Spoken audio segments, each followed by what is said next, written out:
Thank you. It is great to be here with all of you.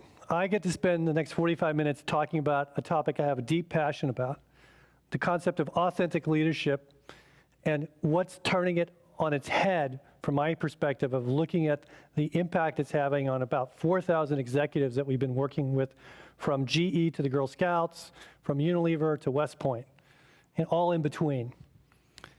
This journey started about 8 years ago when I was working with Bill George, and we created the basic material called Finding Your True North, which was on how to become an authentic leader.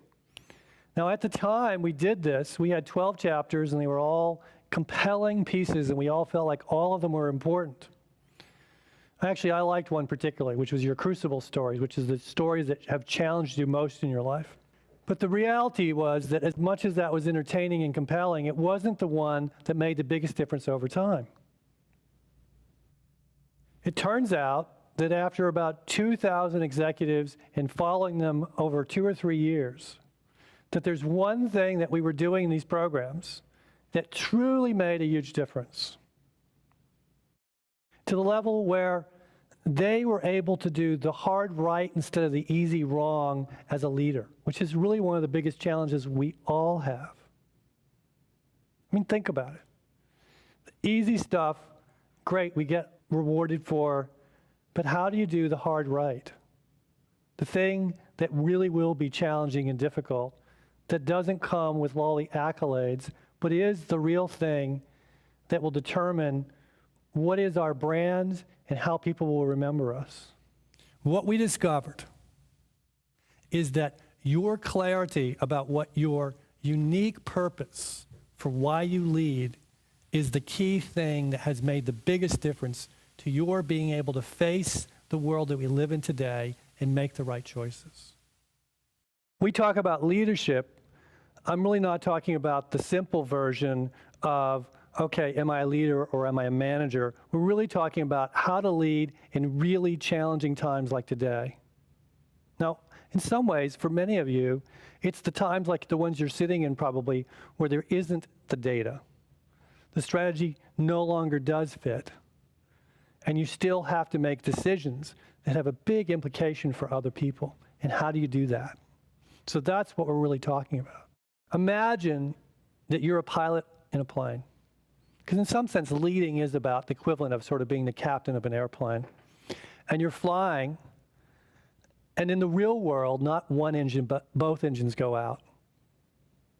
This is the world of chaos and ambiguity.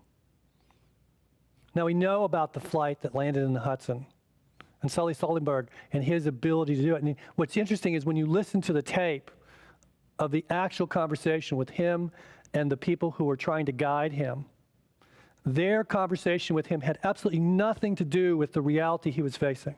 They were talking to him within 10 seconds of him landing in the Hudson about going to a different airport. And when he landed in the Hudson, they didn't understand he said landed in the Hudson because it just didn't make sense.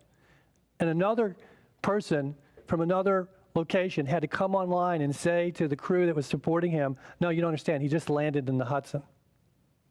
This is where you have to lead. He was interviewed afterwards. He said, you know, I spent 40 years putting the money in the bank, so in 2 minutes I could take it out. The question is, what does that look like for you? The purpose conversation, though, isn't the kind of purpose statements that most of you are used to. Most of us have had some exercise we've done, some silly exercise. We write down a bunch of words, the same words, to achieve, success, team, to be great, to develop, to expand. All these wonderful words, but they actually mean very little to us. It's a piece of paper we put away, and one day when we're cleaning out all of our old stuff, we look at it for 2 seconds and we throw it in the trash bin with everything else. I'm looking for something much more compelling when we've been doing this work, and then when we find it, it has a huge impact. Senior executive in marketing, he's deeply powerful, present, dynamic leader. Turned around many businesses. I almost wondered why she was in one of these programs we were doing. But her purpose was useless. It was to help my team to succeed its outcomes while I also exceed mine, or some other sort of really trite statement where when I looked at her, we both said, really? That cannot be. And we said, let's go find the real purpose that's inside of you. And what we discovered was something truly compelling. Her purpose is to take people who are building a kite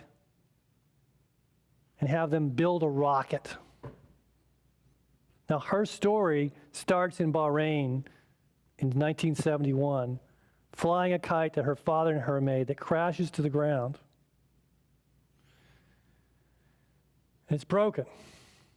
And she starts to pick it up. Her father grabs her and says, Christina, don't worry about the kite. Let's go build a rocket. Now, she discovered in that moment, when we were thinking about this, that that's who she is as a leader. She takes the broken form and reconstructs it into something magnificent in an organization. And when she's been able to be given that opportunity, she creates these incredible outcomes. When the new form is already created, she doesn't need to be there. And if people are still sitting with the old vase before it's broken, and they're just holding on to it, and they don't want to let go, she's not the right person for that job. But her unique gift is being able to do that transformational journey in an organization. And when she's done, she needs to go on to the next one. And she realized in that moment that that's the gift she brings, but that's also the challenge of knowing when to stay and when to go. Now that's a purpose.